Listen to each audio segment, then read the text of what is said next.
Speaker Pelosi, you resisted calls for the impeachment of President Bush in 2006 and President Trump following the Mueller report earlier this year.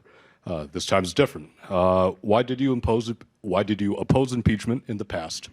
And what is your obligation to protect our democracy from the actions of our president now?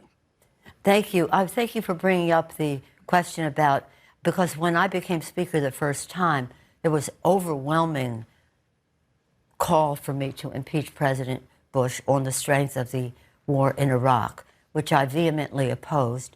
And again, I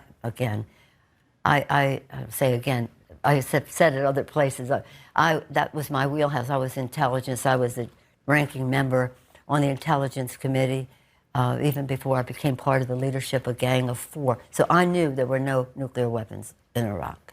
It just wasn't there. They had to show us, they had to show the Gang of Four all the intelligence they had. The intelligence did not show that that was the case. So I knew it was a misrepresentation to the public. But having said that, it was in my view, not a ground for impeachment.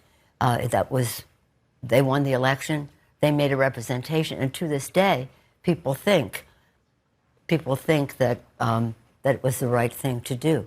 The people think that Iraq had something to do with 9/11. I mean, it's appalling what they did.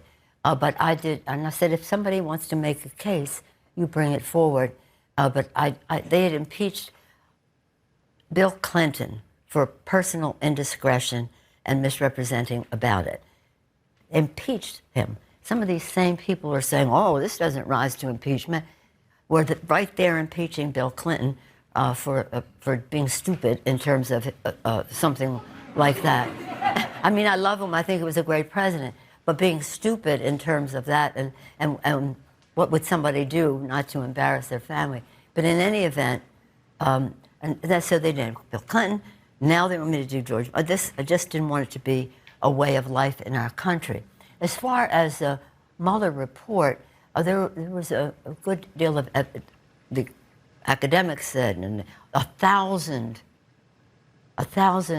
legal experts wrote a statement that said the Mueller report is an what's in there is an impeachable offense. It wasn't so much of what's in the Mueller report will be more clear once some of the court cases are resolved, but it wasn't so clear to the public. The Ukraine just removed all doubt. It was self-evident that the president undermined our national security, jeopardized the integrity of our elections as he violated his oath of office. There's just, that's something that cannot be ignored.